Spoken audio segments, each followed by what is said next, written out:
I wanted to begin this video by saying that I am a fan of Joe Rogan. I thoroughly enjoy listening to his podcast on the regular. I think his stand-up is absolutely hilarious. He's a tremendous commentator for the UFC. If you ask me, the best commentator in the UFC. He seems to be an amazing person in regards to the people closest to him, that being his friends, and also his wife. He seems to be a loving husband with his wife and a loving father to his daughters.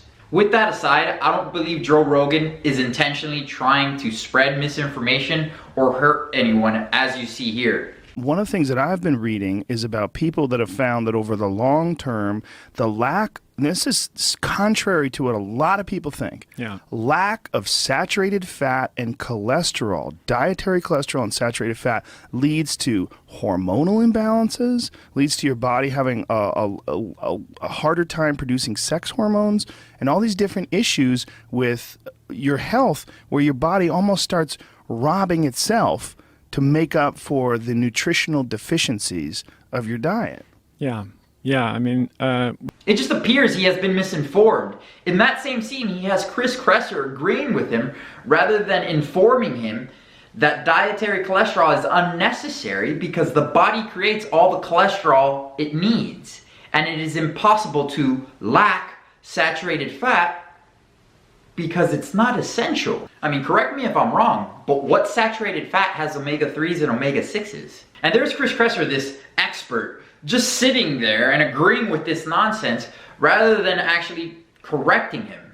And it's easy to see that Chris Kresser's got some personal debacle with vegan diets because it refutes his paleo way of life, or what I think he now calls a nutrivore diet, and honestly think he doesn't understand the science as well as someone say such as Dr. Joel Kahn. The lack of understanding in regards to the biochemistry of what causes heart disease, brain disease, obesity, and diabetes, coupled with the fact that Chris Kresser has a bias towards his own belief, makes him an ignorant and negligent salesman with an agenda to sell supplements and other products to you. And if you don't believe me, I completely understand. Look him up yourself. This video isn't in regards to Chris Kresser, as people around the globe are already ripping this dude apart. So let's get back to the main topic, Brofessor Joe Rogan. Now that was from a podcast back in 2016, and I'm sure Joe has changed his mindset since having a handful of doctors on his podcast, such as Dr. Joel Kahn, Dr. Layne Norton, Dr. Dom D'Agostino, and Dr. Rhonda Patrick over the last few weeks and even years. Though out of all those doctors, Dr. Joel Kahn is the only one who's actively involved in the field of cardiology and is currently saving lives. By no means am I trying to back up everything that Dr. Layne Norton or Dr. Rhonda Patrick or Dr. Dom D'Agostino say. I'm just saying that I'm just trying to prove a point that Joe Rogan has had a bunch of educated people on his show over the past few weeks and maybe months or even years. So that being said, let's see the advice that Joe Rogan gives to one of his very best friends, Bert Kreischer, on how to lose weight, which, by the way, is on blood pressure medication because he has high blood pressure. I would say, if I was you, what I would get down to is I would say definitely start eating a lot of vegetables. That's pretty much universal. Everybody agrees, except these crazy carnivore people. But I think we could all agree with that. Unless Bert has some type of specific allergies, more veggies should be great, right? What else, Joe? What else you got? I think broccoli, kale, spinach, all that stuff sauteed, all that stuff's fantastic for you. Then on top of that, I mean, obviously I eat red meat. I'm a big fan of red meat. I think you should eat just like very nutrient-dense meat. Oh, he was doing so good. What else? Like if you had to guess, what's elk? Elk is pretty lean. Yeah, it's pretty lean. And you looks like you're eating maybe 8 ounces of elk? I probably eat a pound of that a day, for sure, at least. Well, that's a bunch of meat. Let's take a closer look at the macro and micronutrient breakdown of Joe's preferred choice of meat, elk. It was kind of difficult to find a reputable source to provide the information, but they all had about the same values. So I settled with the data in Chronometer, which is a caloric, macro, and micronutrient tracking application. Joe's getting over 734 calories, over 139 grams of protein, 15 grams of fat, Of those 15 grams, 6 grams are from saturated fat and over 326 milligrams of cholesterol from just this pound of meat he eats every day. So this is a much leaner source of meat compared to other sources of meat, say such as beef, but Joe is still consuming a considerable amount of cholesterol every day from this pound of meat that he consumes, which will significantly increase his LDL cholesterol, his bad cholesterol, and promote or eventually lead to atherosclerosis. Well, you see, Joe Rogan thinks that dietary cholesterol is necessary. He thinks dietary cholesterol is necessary. I can't say that without laughing. Well, according to a book, and I'm sorry, I'm gonna have to read it off my phone because the title of this book is ridiculously long. I'll put it right here as well too. Dietary reference intakes for energy, carbohydrate, fiber, fat, fatty acids, cholesterol, protein, and amino acids, written by the National Academies Press from the National Academies of Sciences, Engineering, and Medicine, also known as the National Academies. They stated in regards to saturated fat, trans fat, and dietary cholesterol, and I quote, "There is evidence that any intake greater than 0 will increase serum levels of low-density lipoprotein cholesterol, an established risk for cardiovascular disease." Now, there are plenty of studies to back up this claim showing dietary saturated fat and cholesterol increase total and LDL cholesterol when consumed in excess. What's excess? Anything above 0. Zilch. Nothing. The human body negatively responds to consumption of dietary saturated fat and cholesterol through raising LDL cholesterol. Let's keep this in mind here.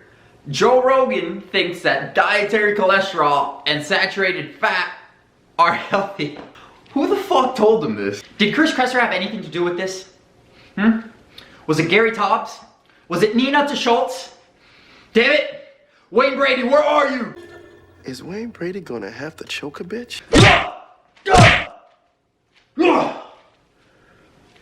We don't have to choke, we can punch instead, and I'm deeply sorry about that, guys. What else you got, Joe? I would say just cut out the sugar and the bread and the pasta. And if you just do that, you'll lose a ton of weight. You lose a ton of weight just doing that. I mean, here it is again. Joe still does not understand in order to lose weight, and in particular body fat, a person must be in a caloric deficit. I mean, even Weight Watchers knows this. But they deceive and exploit their clients, which is why I hate them. Layne Norton thoroughly explained this to him, yet he still fails to understand this concept. Now, I'm not saying that Layne Norton is anywhere near close to a nutritionist or even a healthy man himself. I'm just saying that Layne Norton understands the basic concept of how to lose body fat. Either way, Joe still fails to grasp this concept because he's attached to this idea that carbohydrates magically make you fat. Caloric intake apparently has nothing to do with fat loss or fat gain. You just have to eat healthy, as Joe says. Let's see what healthy eating is according to Joe as he advises his good friend Bert Kreischer. You know, get yourself a fucking big bowl of broccolini and cook it with butter and olive oil and put garlic salt on it. It's healthy. It feels good when you eat it. Your body responds well to it, you know?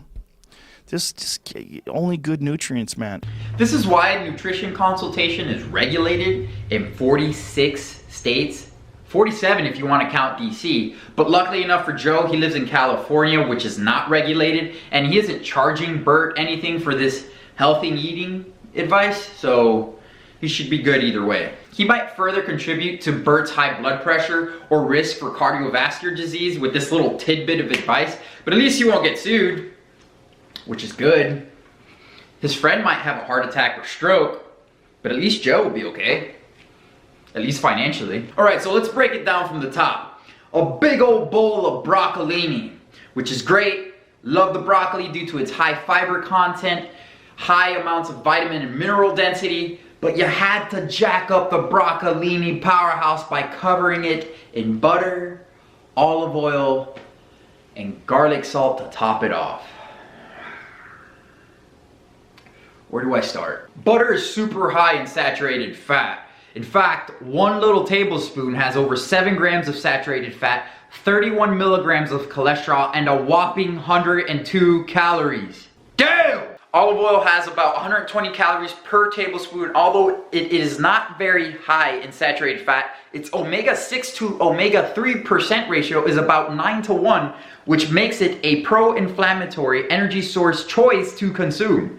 Additionally, free radicals can be created from the cooking of olive oil if heated to a high enough degree, which can contribute to further inflammation and potential cancer development. And the last ingredient Joe mentioned, garlic salt, which, as you may know, excess sodium consumption raises blood pressure by promoting water retention and hence therefore contributing to hypertension or high blood pressure.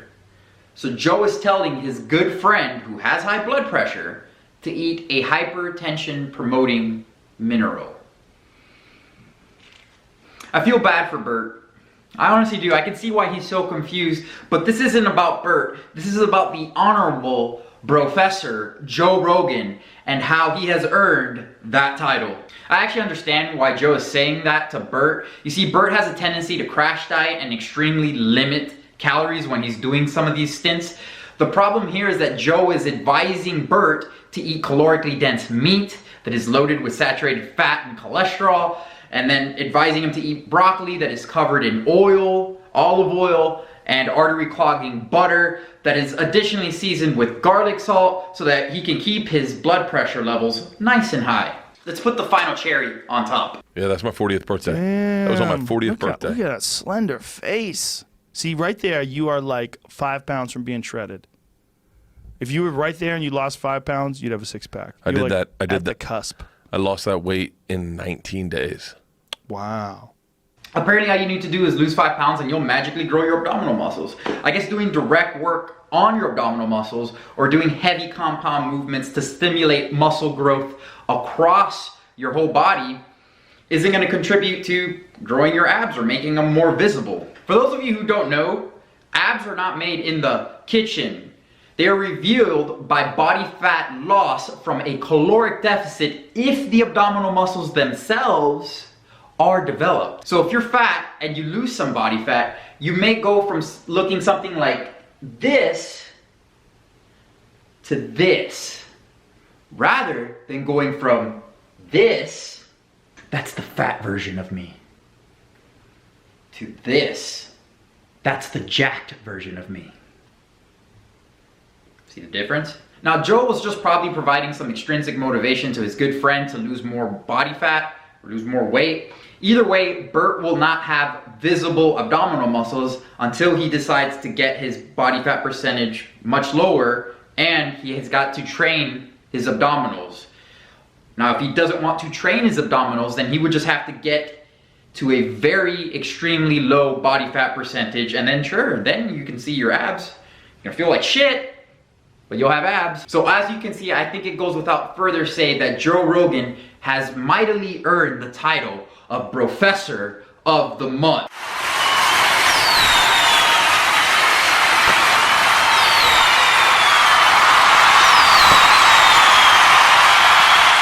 He's advising his friend to eat foods that promote atherosclerosis and hypertension that will eventually lead to cardiovascular disease, and he doesn't even seem to understand the basic fundamentals of growing muscle or even weight loss for that matter. Again, I want to emphasize this point.